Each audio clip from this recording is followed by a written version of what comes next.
Tanggal 6 November hari ke-311. Bacaan Kisah Para Rasul pasal 16-18. Perjalanan misi kedua Paulus.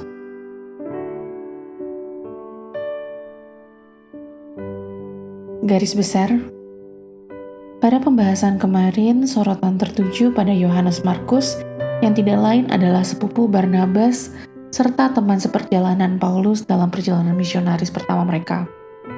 Keduanya, Paulus dan Barnabas, mengalami pertengkaran hebat terkait dengan Markus yang berujung pada perpisahan mereka.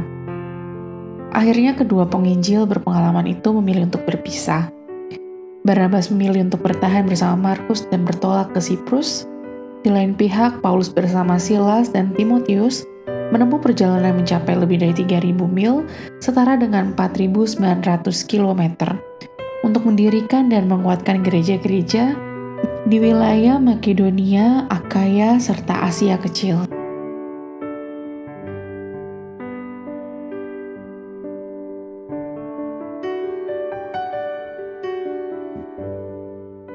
Renungan harian. Perdebatan pendapat dalam lingkup gereja bukanlah sesuatu yang baru. Hal ini telah terjadi sejak zaman Paulus dan Barnabas, namun ada banyak hikmat yang bisa Anda petik dari cara bijak mereka menangani perselisihan. Titik tengah perselisihan tajam mereka adalah Yohanes Markus yang sebelumnya telah meninggalkan mereka di tengah misi. Barnabas yang namanya berarti anak penghiburan, lebih memilih untuk fokus pada pembinaan individu dan memberikan kesempatan kedua kepada sepupunya itu. Sebaliknya, Paulus lebih mengedepankan kelancaran misi dan tidak ingin risiko kehilangan momentum seperti yang terjadi dalam perjalanan misionaris sebelumnya karena adanya anggota tim yang mundur. Mereka akhirnya memilih untuk berpisah dan membentuk dua tim pelayanan yang terpisah. Efek dari misi kedua Paulus tercatat secara jelas dalam narasi hari ini. Lalu dalam Kolose pasal 4 ayat 10 dan 2 Timotius pasal 4 ayat 11, Paulus sendiri mengakui sumbangsi Yohanes Markus terhadap pelayanannya dengan hangat. Kesatuan tidak harus diartikan sebagai persamaan pandangan. Terkadang itu berarti bersedia menerima perbedaan dengan penuh kasih dan kerendahan hati. Jika Anda sedang mengalami perbedaan pendapat, mengambil langkah pertama untuk rekonsiliasi dengan meyakinkan lawan bicara bahwa Anda menerima mereka apa adanya, mari kita saling mendukung dalam pekerjaan Tuhan. Bisa menjadi awal yang baik.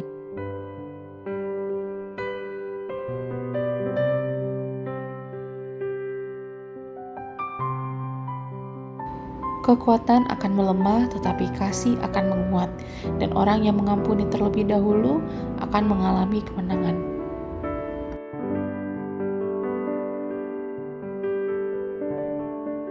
Pendalaman.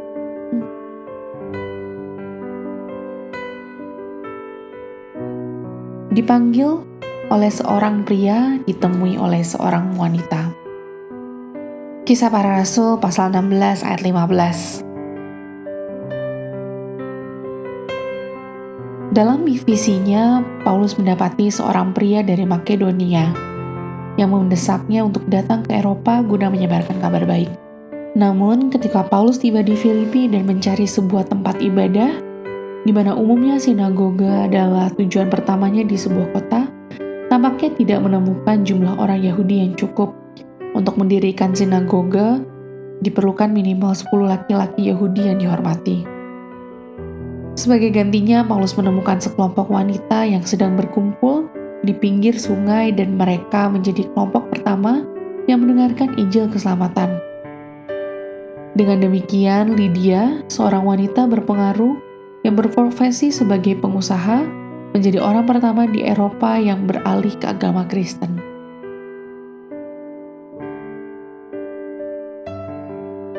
Lebih dari kesalahan kecil, Kisah Para Rasul pasal 17 ayat 7. Ketika orang Kristen dituduh memproklamasikan kerajaan Yesus, kejahatan mereka jauh lebih buruk daripada pengkhianatan politik. Kaisar dipuja sebagai dewa, maka bagi orang yang mengklaim otoritas yang lebih tinggi daripada kaisar, adalah bentuk penodaan agama versi Romawi. Pelanggaran yang sama seterusnya tuduhan orang-orang Farisi terhadap Yesus karena mengklaim kesetaraan dengan Tuhan.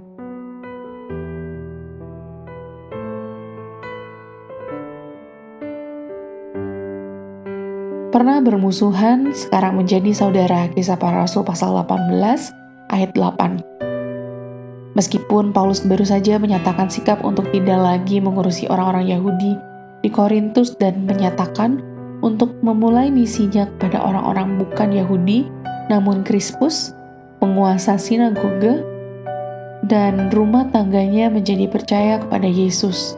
Kisah pasal 18 ayat 8. Rupanya Sostenes segera menggantikan Krispus sebagai pemimpin sinagoge dan kemudian berdiri bersama Paulus di hadapan pengadilan Romawi. Kisah pasal 18 ayat 7. Sangat mungkin bahwa Sostenes yang sama ini kemudian turut menandatangani surat pertama Paulus kepada Korintus sebagai seorang saudara dalam Kristus. Lihat 1 Korintus pasal 1 ayat 1.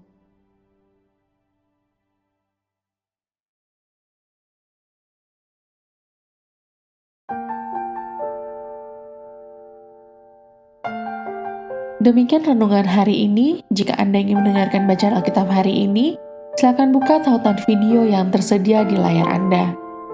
Amin. Tuhan Yesus memberkati.